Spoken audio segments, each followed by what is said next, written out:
बिहार के नेता प्रतिपक्ष तेजस्वी यादव ने केंद्रीय बजट को देश को बचाने वाला बजट बताया है। तेजस्वी यादव ने कहा कि यह आम बजट गरीबों के हित में नहीं है और इस बजट से आम लोगों को कोई फायदा होने वाला नहीं है।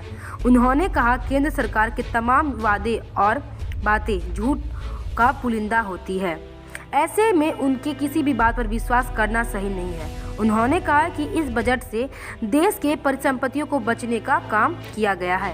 उन्होंने कहा कि सरकार चुनाव देखकर वादे करती है और बाद में उसे जुमला बता देती है।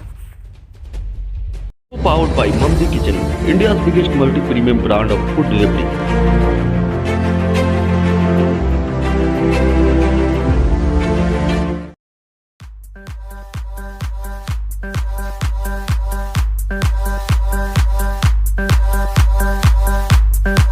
Sri Event, a complete event planner.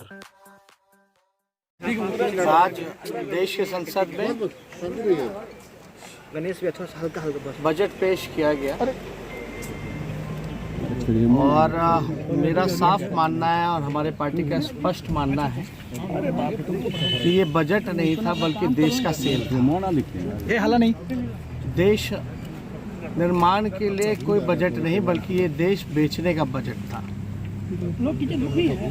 आप लोग सब लोग जानते हैं, पहले रेलवे को बेचा, एयर इंडिया को बेचा, भारत पेट्रोलियम को बेचा गया, तरह तरह की संस्थानों के संपत्तियों को बेचा गया। तो हिलेंगे भी नहीं। और ये पूरी तरीके से जितने प्रतिष्ठान हैं और जितनी संपत्तियां हैं बची हुई देश की, उसको बेचने की तैयारी और निजी क्षेत्रों में देने की तैयारी चल रही है। इस बजट में और क्या बिक रहा है?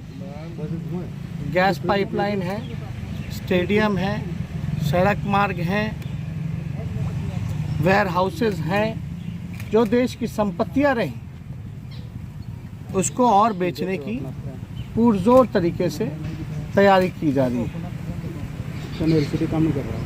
आम नागरिकों का कमर तोड़ दिया गया है और केवल कुछ चंद लोगों का ही इस बजट में ख्याल रखने का काम भारत सरकार ने किया है। आप देखे होंगे कि बिहार में डबल इंजन की सरकार है और लोग कई एक बजट बिहार का देख लिया, भारत सरकार का देख लिया कि बिहार के लिए उन लोगों ने क्या किया। बिहार को पूरी तरीके से ठगने का काम किया गया और अद्भुत है, जब बिहार को कुछ नहीं मिल रहा था तो बिहार से जो जीते हुए 39 सांसद हैं वो टेबल थपथपा रहे थे। बिहार को एक भी इंफ्रास्ट्रक्चर के लिए कुछ नहीं मिला, कोई विशेष पैकेज नहीं, स्पेशल स्टेटस तो दूर की बात है, लेकिन कोई चारों तरफ से दबे हुए हैं। एक काम ऐसा बिहार के लिए कोई योजना के तहत या कोई अलग बिहार को देखते हुए अगर कोई प्लानिंग अगर की गई होती तो शायद आप लोगों को, हम लोगों को खुशी होती, लेकिन बिहार को पूरी तरीके से इग्नोर किया गया। हम तो बिहार के मुख्यमंत्री से पूछते रहेंगे कि केवल हाथ ही हिलाएंगे या बताएं कि बिहार को इस बजट से क्या मिला। बिहार में डबल इंजन की सरकार है तो क्या दिख रहा है अलग? क्या आपको विशेष तौर पे बिहार को मदद मिली, सहयोग मिली, चाहे इंफ्रास्ट्रक्चर के क्षेत्र में हो या किसी अन्य क्षेत्र में हो? पूरी तरीके से बिहार के साथ जो है सौतेला व्यवहार किया गया और केंद्र सरकार लगातार जो है ये कहती रही है कि 2022 तक जो है किसानों का आय दुगुना करेंगे, लेकिन 2020 में ही भिखारी बनाने की तैयारी केंद्र सरकार ने कृषि बिल के माध्यम से कर दिया है। बिहार की क्या दयनीय स्थिति है ये आप सब लोगों को पता है। धान के खरीद को लेकर के या जिस प्रकार से अलग विशेष अतिरिक्त बोझ डीजल पे बढ़ाया गया है, टैक्स बढ़ाया गया आम लोगों पर, ये सब लोग हम लोग देख रहे हैं। मुख्यमंत्री खामोश क्यों हैं इस बजट के आने के बाद? ये समझ में नहीं आ रहा। खामोशी शायद इसलिए है क्योंकि उनके पास बोलने के लिए कुछ नहीं है कि बिहार को इस डबल इंजन की सरकार ने क्या दिया। ना कोई कारखाना, ना कोई उद्योग, ना रोजगार की चर्चा, ना इंफ्रास्ट्रक्चर की बातें, कोई है ना एग्रीकल्चर में कोई एक ऐसा सेक्टर नहीं जहां बिहार को कुछ मिला। आप लोग याद कीजिए वो दौर जब लालू जी रेल मंत्री हुआ करते, इसमें तो रेलवे गायब ही हो गया। रेलवे को इसलिए गायब किया गया क्योंकि ये लोग लालू जी की तुलना नहीं कर सकते थे। जिस प्रकार से आदरणीय लालू जी ने रेलवे को चलाने का काम किया, हर एक साल 90,000 करोड़ का मुनाफा लालू जी ने दिया था, और ऐसे में दिया था जब हर साल जो है किराया कम किया जाता था। यही बिहार को लालू जी ने 3-4 कारखाने रेलवे ने उस समय बिहार को देने का काम किया। आज कहाँ है, क्या मिल रहा है बिहार को? और वो तब था जब यहाँ बीजेपी और एनडीए की सरकार थी। बिना पक्षपात किए हुए विशेष पैकेज 1,25,000 करोड़ का भी यूपीए के समय में बिहार को लालू जी ने दिलवाने का काम किया। आज तो हम लोग सब लोग पूछ रहे हैं कि क्या मिल रहा है बिहार को। 39 सांसद जीत करके गए हैं, केवल ताली पीटने गए हैं या बिहार के लिए आवाज़ उठाने गए हैं?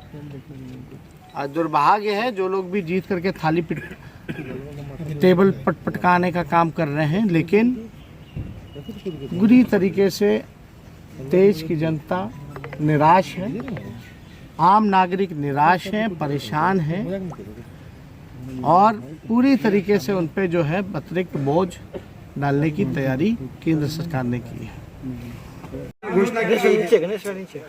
अब देखिए, इसमें समझदार को समझाने का कोई मतलब नहीं है। सब लोग, आप लोग समझदार हैं और सब लोग समझते हैं। सामने देखो, चुनाव हाँ समझ रहे हैं, जहाँ जहाँ चुनाव है उसका बार बार चीख के नाम लिया गया है। ये स्वाभाविक है ना। बिहार में भी वैक्सीन सबको मिल रहा था फ्री में।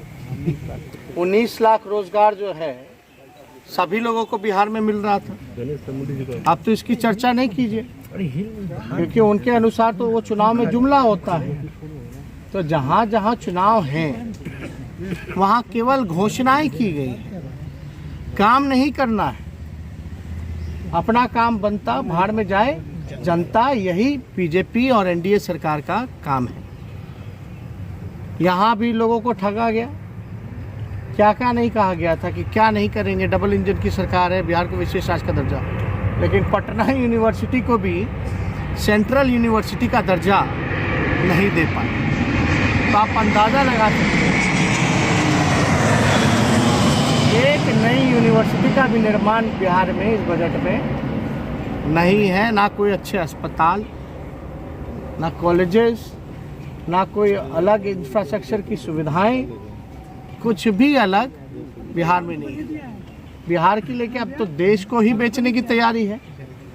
हम लोग तो ये बार बार से कह रहे हैं, ये बजट ही नहीं बल्कि सेल था। ये देश के निर्माण के लिए नहीं बल्कि देश को बेचने का बजट और सेल था। और ये आप सब लोगों ने देखा होगा। और पूरी तरीके से पहले लोगों में उत्साह होता था कि हमारे लिए क्या मिलेगा, क्या सरकार आगे 5 साल का क्या काम रहेगा, इस साल का क्या काम रहेगा। लेकिन पूरी तरीके से निराशाजनक। और हम लोग को उम्मीद थी बीजेपी से कि यही बजट लाएंगे, देश को बेचने वाला ही बजट लाएंगे। आज संविधान खतरे में है, देश खतरे में है। पूरी तरीके से सरकारी इंस्टीट्यूशन हो या किसान हो, सभी लोग, छात्र, युवा, बेरोजगार, सब लोग जो है निराश है, मायूस है इस मौजूदा सरकार के बजट से और सेल से। Thank you sir.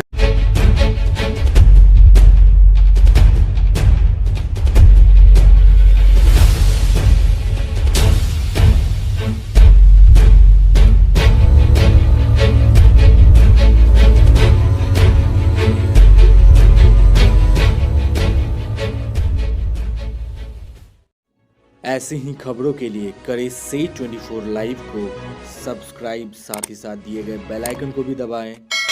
Thank you.